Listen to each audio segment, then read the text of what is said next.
स्वागतम नमस्ते। बर्तमान महानदी कूल बर्तमान अच्छी जो आमर महानदी ब्रिज देखा गाड़ी आस सब ताक लक्ष्मणगिरी पर्वत महालक्ष्मी सत्यजुगर ये जो देखा छाई छाई देखा लक्ष्मणगिरी पर्वत उपरे माँ अवस्थान कर स्थान आसी शिव को आराधना करते नदी गर्भर आगे आलुमिनियम कंपानी हीराकुद किसी आलोक मत आसी तो या उपलक्ष भीम भीम कहते अंधार उज्जवल ना सरोवर नदी आसूची बही सुमन रे स्नान कर जाए तहीं तो सरोवर हूँ आम हीराकुद बंध से नदी आसुव से स्थान में ये सब अलौकिक घटना मान घटव यह हूँ दैवी निर्णीतटा तो चलते माँ को दर्शन करवा। तो माँ को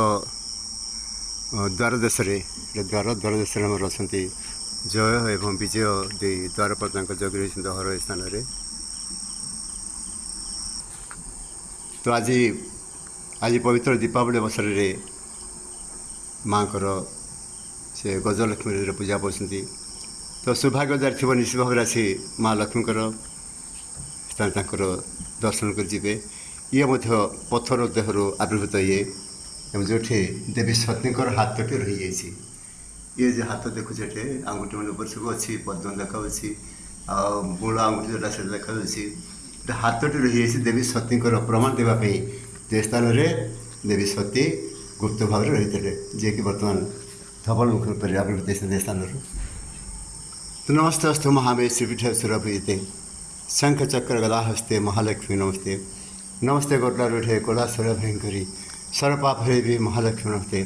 सर्वज्ञ सर्वदे सर्वदुष्ट भयंकरी सर्वदुख हरे देवी महालक्ष्मी नमस्ते सिद्धि बुद्धि प्रदेवी भक्तिमुक्ति प्रदायिनी मंत्रमुक्त सदा देवी महालक्ष्मी नमस्ते आदित्य आदिशक्ति महेश्वरी जोग जय जोग सुमति महालक्ष्मी नमस्ते सुल सुख महारुद्री महाशक्ति महोदरी महापाप हरे भी महालक्ष्मी नमस्ते पद्मासन देवी परम ब्रह्म स्वरूपिणी परमेश्वरी जन्माता महालक्ष्मी नमस्ते पद्मावर नान गर्भस्ते जगत जन्माता महालक्ष्मी नमस्ते सुनते सन्त कवि भीम भाई कौन कहते संबलपुर प्रसाद चढ़ लक्ष्मी विजय करी सर्वभक्त माने होइबे जे मेली